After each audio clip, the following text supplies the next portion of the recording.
Today we're exploring one of the most compelling and controversial Loch Ness monster sightings on record, the Greater Finley encounter of August 20, 1952. This wasn't a distant glimpse across the loch's murky waters or a blurry photograph that could be anything. This was a close-up, terrifying encounter that lasted several minutes, witnessed by both a mother and her teenage son at just 20 yards distance. But was it really the legendary monster or something far more mundane? Today, we'll examine the evidence from both believers and skeptics in this fascinating case. On August 20, 1952, at precisely noon, Mrs. Greater Finley was enjoying a peaceful caravan holiday with her 13-year-old son, Harry, at Aldori, PA, about half a mile south of Aldori Castle on the eastern shore of Loch Ness. It was a beautiful Scottish summer day and she was sitting outside their caravan when something extraordinary happened. In her own words recorded by researcher Tim Dinsdale, "I was sitting outside the caravan when I heard a continual splashing in the water. After several moments passed and realizing this was not the usual wash from a boat, I walked round. To my surprise, I saw what I believed to be the Loch Ness monster. But this wasn't a brief glimpse. Mrs. Finley and her son Harry stood transfixed, watching this creature for several minutes at a distance of just 20 yards from shore. The detail they observed was extraordinary. According to her account given to researcher Constance White just 2 days after the sighting, the total length visible would be about 15 feet. The neck was held erect and where it met the water, it enlarged to join a bulky body. The head and neck together were 2 to 2.5 feet in length, the head alone being about 6 in long and of about the same width as the neck. But perhaps most intriguingly, what astonished me, apart from the hideous appearance of the head, was that there were 2 6-inch-long projections from it, each with a blob on the end. The skin looked black and shiny and reminded me of a snail more than anything. The psychological impact was profound. Mrs. Finley described being terrified and paralyzed with fear. Her son Harry was so affected by the encounter that, according to Tim Dinsdale, he gave up fishing entirely after this experience. Modern Loch Ness researcher Roland Watson has made the Greater Finley sighting a cornerstone of his argument for the monster's existence. Watson, who runs the comprehensive Loch Ness mystery blog, has conducted extensive analysis of this case, and his findings challenge the skeptical explanations. Watson's first major point concerns the location and water depth. Using the 1903 bathymetric survey of Loch Ness held at the National Library of Scotland, Watson demonstrates that at Aldori, PA, the water depth 20 yards out, exactly where the creature was observed, measures approximately 22 feet deep. This is crucial because it undermines the most common skeptical explanation. Watson also emphasizes the behavioral aspects that make this sighting unique. The creature didn't just disappear by swimming away, it submerged. As Watson notes, deer do not submerge and disappear under the surface. If this was a deer, then it would have remained in sight for a long time or clambered onto the shore. Either way, its identity would have quickly become apparent. The researcher has also examined the geographical layout using Google Earth, showing that there were no nearby outcrops or shore areas where a misidentified animal could have concealed itself. The witnesses had a clear, unobstructed view of the creature's behavior. Watson argues that the consistency between the accounts given to different researchers, first to Constance White in 1957, then to Tim Dinsdale around 1965, demonstrates the reliability of the witnesses. The core details never changed, even when recounted years later. Perhaps most importantly, Watson points to the profound psychological impact on both witnesses. This wasn't excitement or wonder, it was genuine terror that had lasting effects, particularly on young Harry Finley. Not everyone is convinced by the Finley sighting. Leading Loch Ness skeptic Ronald Binns, author of the Loch Ness Mystery Solved, represents the opposing viewpoint.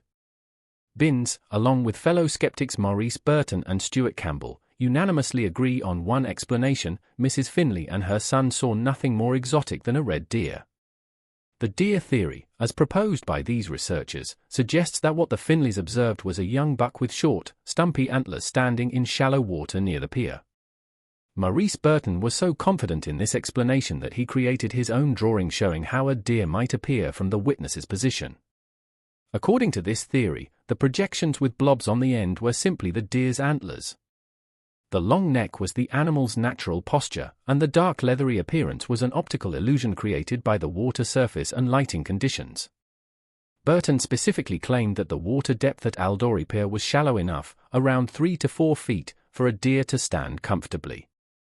The skeptics argue that once the witnesses convinced themselves they were seeing something unusual, their fear response naturally followed, preventing them from making a more rational identification. Binns and his colleagues view this as a classic case of misidentification compounded by expectation and fear.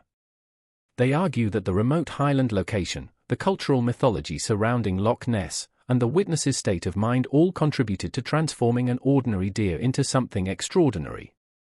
The skeptical position is that no matter how sincere the witnesses were, human perception is fallible, especially under stress. They contend that the Finley sighting, rather than being evidence for the monster, actually demonstrates how easily conventional animals can be misidentified under the right circumstances. When we examine both positions critically, significant problems emerge with the deer explanation. Roland Watson's bathymetric evidence is particularly damaging to the skeptical case. The 1903 survey clearly shows water depths of 22 feet at the exact location where the creature was observed, far too deep for any deer to stand. Moreover, Watson's comparison photos of swimming deer reveal a crucial discrepancy. Deer swimming in water hold their heads low and stretched forward, quite unlike the erect, majestic posture described by the Finleys.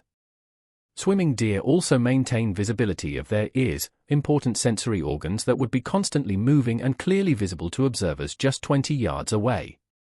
The submersion behavior is perhaps the most compelling argument against the deer theory. No deer simply disappears underwater after standing stationary for several minutes. They either swim to shore where their identity would become obvious, or they maintain their position.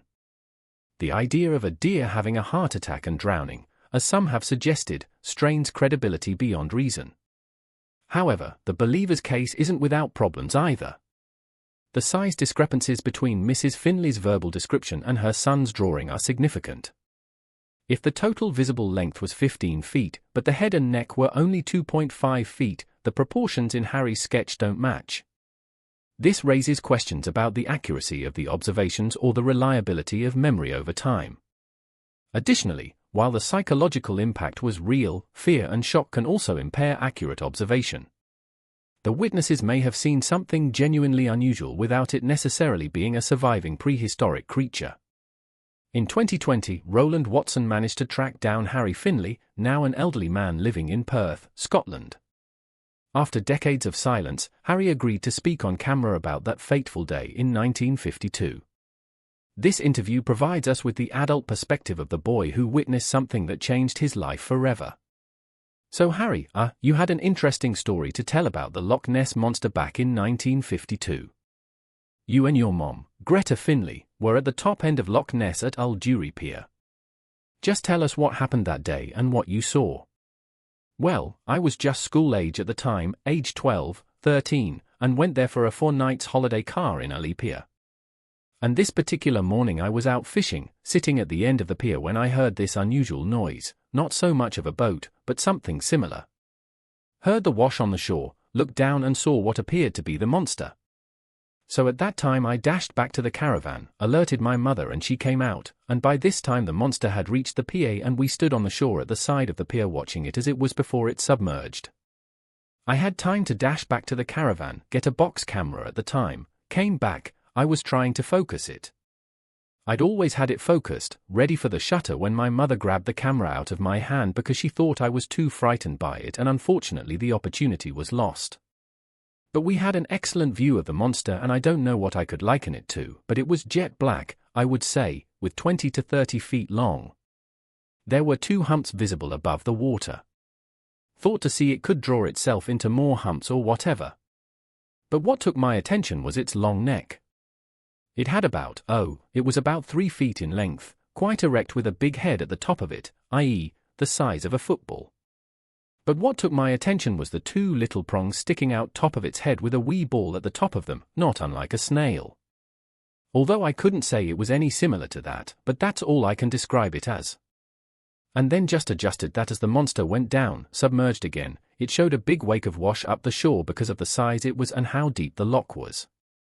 And that was their opportunity gone, but it was certainly an experience and one that I would like the chance to see again, but my chance was gone. The Greta Finley sighting remains one of the most intriguing cases in Loch Ness monster research. While skeptics like Ronald Binns present plausible conventional explanations, Roland Watson's detailed analysis reveals significant flaws in the deer theory, particularly regarding water depth and animal behavior. What makes this case particularly compelling is not just the close proximity and duration of the sighting, but the lasting psychological impact on both witnesses.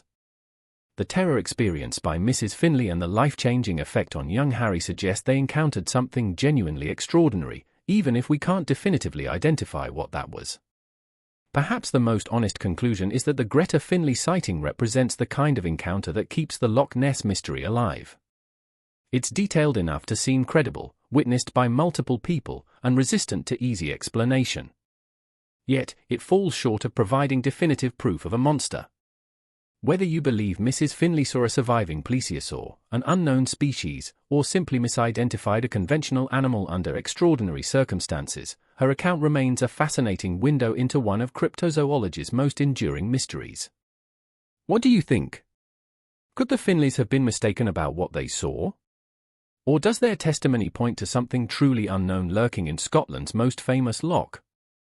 Let me know in the comments below. And don't forget to subscribe for more investigations into the world's greatest mysteries.